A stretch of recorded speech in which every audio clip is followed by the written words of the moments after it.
Ethiopia's government says it has captured another town in the northern Tigray region. Nearly 2 weeks of fighting between government forces and troops loyal to Tigray's leaders is now spilling into Eritrea and destabilizing the wider region.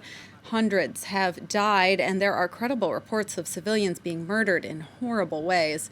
Thousands of Ethiopian refugees are also fleeing from the conflict, arriving in Sudan in search of safety. Our correspondent Maria Gerth-Niculescu is in Addis Ababa covering this story. Maria, Ethiopia says it's continuing to take over parts of the Tigray region. What's the latest you can tell us about the fighting?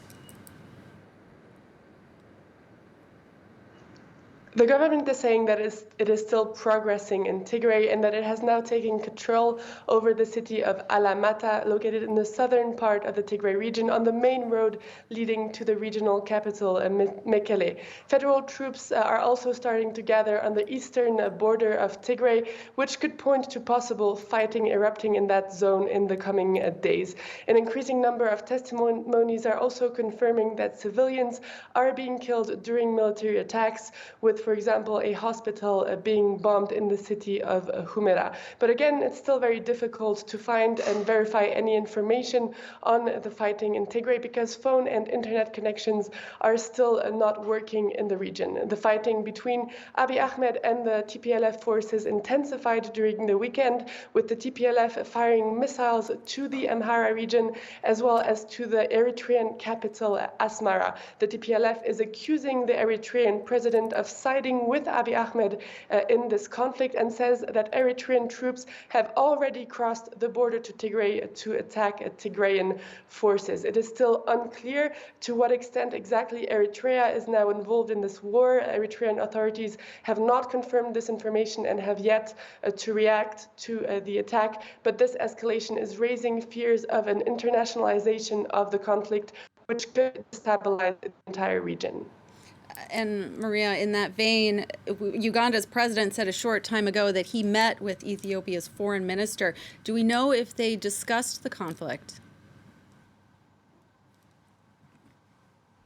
Ethiopia's foreign minister Demeke Mekonnen met with Ugandan President Yoweri Museveni to discuss the conflict in Tigray, but the representatives of the Tigray People's Liberation Front did not take part in the discussions, contrary to what was indicated by some Ugandan officials earlier. President Museveni called for negotiations and for an end to the conflict, saying that a war in Ethiopia would give a bad image to the entire continent.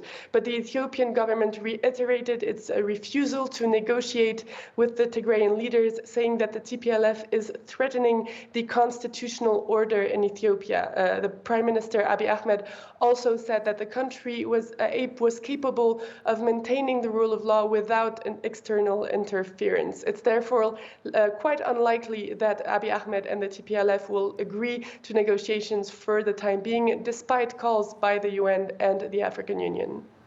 Let's talk more about this toll that this is taking on civilians. An estimated 25,000 people have already fled to Sudan, and Sudan is struggling to take care of them. What's the situation like there on the border for refugees right now?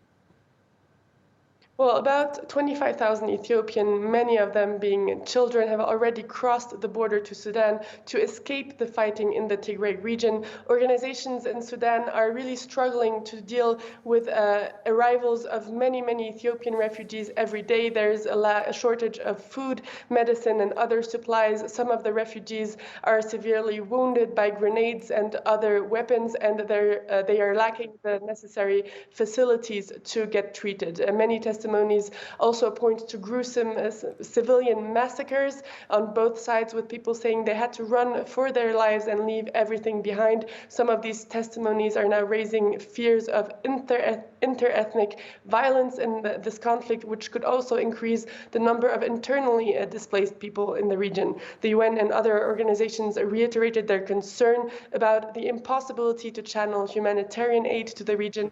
Tigray is now completely isolated and could lack all basic supplies soon.